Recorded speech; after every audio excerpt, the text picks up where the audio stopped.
해주고 싶은 말은 부대표님께서도 미리 말씀해 주셨지만 뭐 학습법이라든지 뭐 인강이 뭐가 좋아요, 기출문제집 뭐가 좋아요 이런 건 이미 개별적인 상담을 통해서 다 진행이 됐을 거니까 여러분들이 어떤 마음가짐을 지녀야 하는지 한번 얘기를 해보도록 하겠습니다. 그 전에 일단 이번 3월 교육청 시험은 아무래도 지금 평가원에 좀 이 예비 문항이 따로 없기는 했지만 첫 통합국어로서 이제 시험을 쳐봤다라는 의미가 있기 때문에 이번 3월 교육청 시험에 대한 약간 좀 총평 같은 것들을 먼저 좀 하고 좀 논의를 해보도록 하겠습니다. 이번에 국어 좀 어려웠지요. 전반적으로 그 모의고사 점수들을 보니까 잘 나온 친구들은 잘 나왔지만 전반적으로 소폭 성적이 좀 하락한 경우가 좀 많이 보였던 것 같습니다. 일단 전반적인 난이도는 여러분들이 느꼈던 체감 난이도대로 한 중상 정도였다고 생각을 하시면 됩니다. 현재 등급컷 지금 사이트마다 나오는 거 보니까 뭐 1등 컷이 94, 2컷이 86, 3컷이 78 이런 정도로 해가지고 한 8점 정도의 간격을 보일 정도로 등급 간의 변별이 좀 잘 됐어요. 이번 시험지 같은 경우에. 그래서 좀 원래 국어를 잘하던 친구들은 큰 상관이 없겠지만 좀 1등급, 2등급, 2등급, 3등급 왔다리 갔다리 하던 친구들은 좀 아마 성적이 하락되는 경향이 좀 보였을 거라는 생각이 들고, 그런데 분명히 알아야 될 건 작년 수능보다 분명히 쉬웠습니다. 작년 수능보다는 쉬웠고, 근데 문학이랑 문법이 좀 어려웠잖아요. 근데 그거는 교육청 시험의 원래 특징이니까 뭐 문학 문법은 평가원 시험에서는 이것보다 조금 더 쉽게 출제되는 편이니까 그렇게 큰 신경을 쓰시지 않으셔도 될 것 같고, 그 다음에 이제 통합국어로서 아무래도 이제 중세국어 문항이 나올 것이냐 말 것이냐, 고전시가가 고표기로 나올 거냐 말 것이냐, 비문학이 5개의 소재가 나오고 있는데 내지문으로 나오면 무슨 소재가 나올 것이냐 등등 좀 논의가 많았는데, 이번 시험지에서는 중세국어 안 나왔고, 그 다음에 고전시가가 현대어풀이로 나왔고, 그 다음에 기술지문이 출제가 되지 않았죠. 그런데 이 경향들만으로는 절대로 속단을 할 수가 없습니다. 특히 중세국어가 미출제된 것은 여전히 여러분들 시험 범위 독서와 문법 교과서에 포함이 되어 있기 때문에 언제 등장할지 모르는 사항이고, 그 다음에 고전시가의 원문 표기가 미출제된 것은 앞으로도 이런 경향이 좀 이어질 가능성이 커요. 특히 우리 이과 친구들 같은 경우에는 고 표기로 된 공부를 한 번도 안 해보다 보니까 처음에 상담할 때 저 고전시가 어떻게 공부해야 되죠? 라는 문의를 참 많이 했는데, 이번 시험에 물론 좀 또 정철 작품이 나와서 좀 짜증나긴 했을 거지만 그래도 친절하게 현대풀이가 된 편입니다.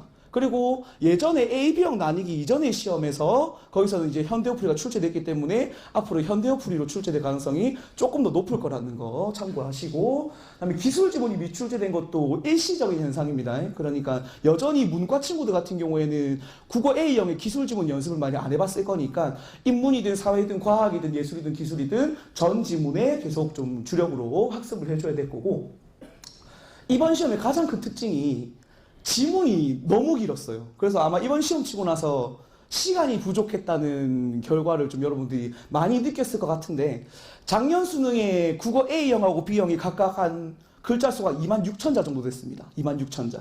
그런데 이번 시험의 글자 수를 또 확인해 보니까 29,000자였어요. 3,000자가 더 들어갔단 말은 한 2지문 정도가 더 들어갔다 생각하면 됩니다. 그렇기 때문에 너무 비정상적으로 지문이 길고 문제가 길었으니까 이번 시험에서 만약에 좀 시간이 부족해서 갑자기 어떡하죠? 이런 고민이 들었던 학생들은 크게 신경을 쓰지 않아도 될 만한 시험이었다고 생각하면 되고, 교육청 시험의 특성상 좋은 문제들도 있었지만 그렇게 썩 깔끔하지 않은 문제들도 존재했기 때문에 이거 너무 틀려서 걱정돼요 라는 그런 거는 이번 첫 시험으로 너무 속단하시고 그렇게 하시면 안 되겠습니다.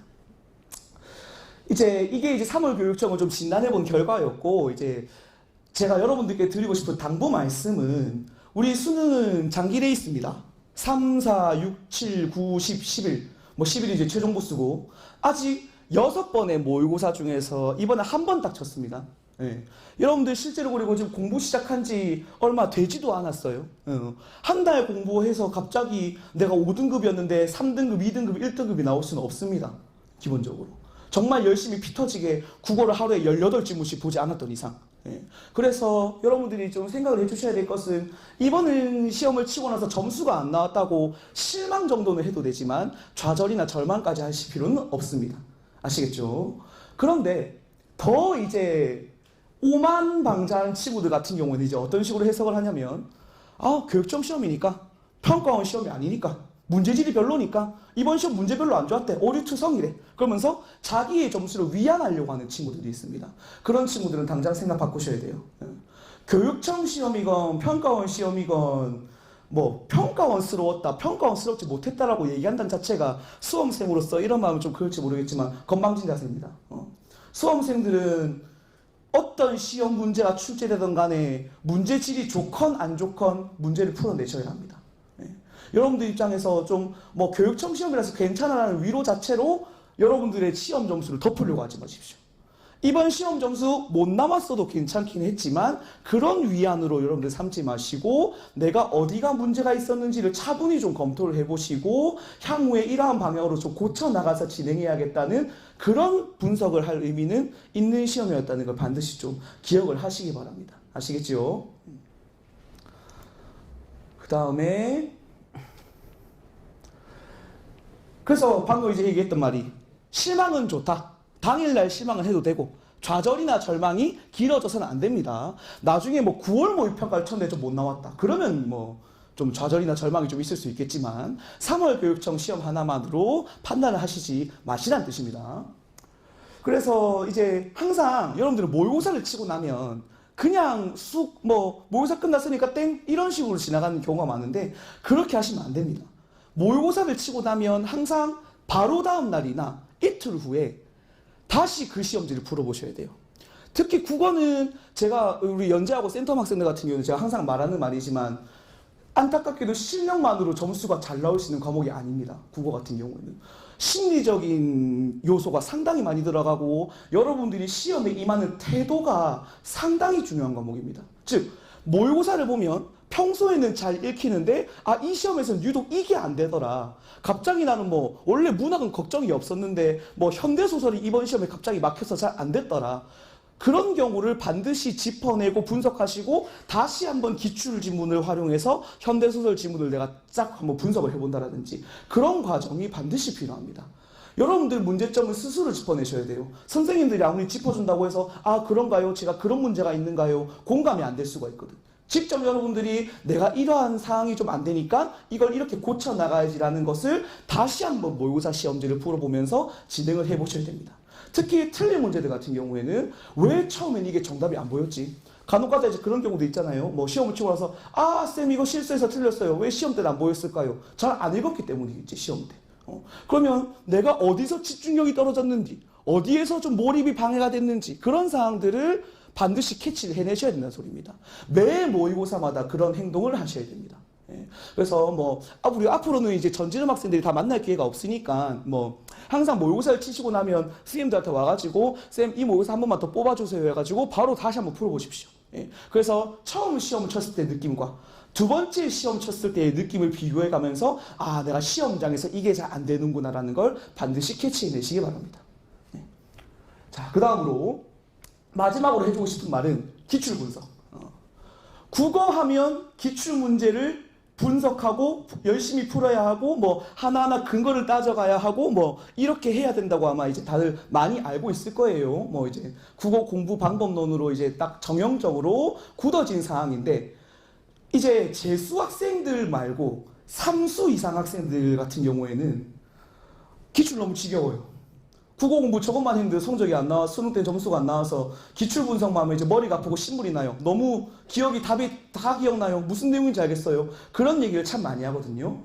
그래서 이제 기출 분석을 좀 손을 놓으려고 하는 친구들이 가끔 있습니다. 당연히 안 되겠죠. 안 되니까 내가 이런 말을 하겠지.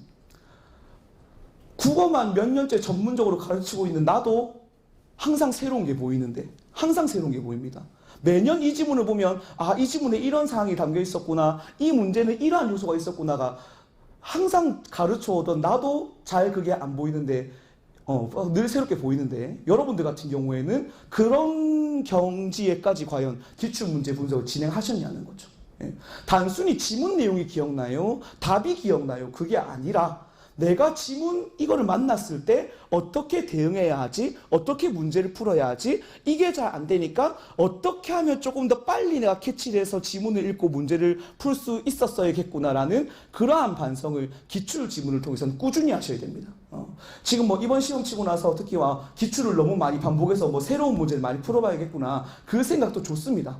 국어는 낯선 지문에 낯선 문제에 대한 대처력을 물어보는 시험이기 때문에 여러분들이 새로운 문제를 풀어보고 새로운 지문을 풀어보는 것도 괜찮습니다. 그런데 기출지문 같은 경우에는 수능 때까지, 수능이 끝나는 그날까지 놓쳐서는 안 될 요소라는 거. 근데 또 그렇다고 그렇게 얘기하면 또 기출만 또 늘 붙잡고 있는 학생들이 있어요. 뭐 예를 들면 작년에 뭐 쌤 저 마달 10번 봤는데 수능 국어 6등급인데요. 뭐 이런 친구들이 있거든요. 당연하지 기출만 봤으니까.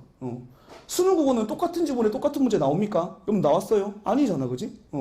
여러분들은 항상 새로운 지문에 새로운 문제를 만납니다. 기출문제 학습이 지금이 위주가 돼야 되는 건 맞지만 향후 앞으로 공부해 나갔을 때는 반드시 모의고사 연습 들어가셔야 됩니다. 낯선 지문, 낯선 문제를 계속해서 읽어보고 풀어보면서 갑자기 왜 이런지 모르겠네. 네, 어쨌건 그렇게 하시면 되겠습니다. 아시겠죠? 네. 네, 국어과에서 일단 준비한 사항은 여기까지고 네, 여러분들 궁금한 사항에 대해서 질문 답변 받도록 하겠습니다. 내가 돌아다니면서 받으시면 될 거예요.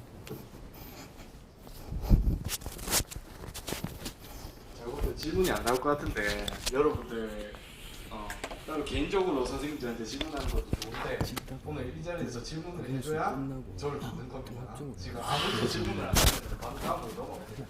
혹시 저희가 국어 선생님들한테 질문을 해보고 싶다 이런 말씀 있습니까? 이거 시작했다.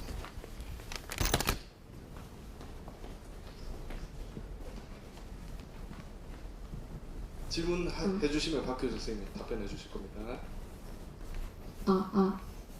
그 이번에 교육청 모의고사를 풀면서 그 문법 부분에서 이번에는 다른 예전 시험과는 다르게 정말 국어 문법에 대한 지식이 머리에 없으면은 좀 시간이 오래 걸리고 풀기 어렵다는 느낌을 많이 받았는데 이게 교육청이라서인가요? 아니면 국어가 좀 개정이 돼서 이제 학생들에게 문법 지식을 요구하는 그런 유형 흐름으로 바뀐 건가요? 일단 아까 설선아 쌤이 말씀하신 것처럼 본격적으로 이제 2017년 의비 통합되면서 평가원이 그러니까 수능 출제 기간에 평가원이 어떤 식으로 국어가 출제될지는 아직까지는 6월 평가원 모의고사가 나와봐야 정확하게 저희가 알 수 있는 부분은 분명히 있고요.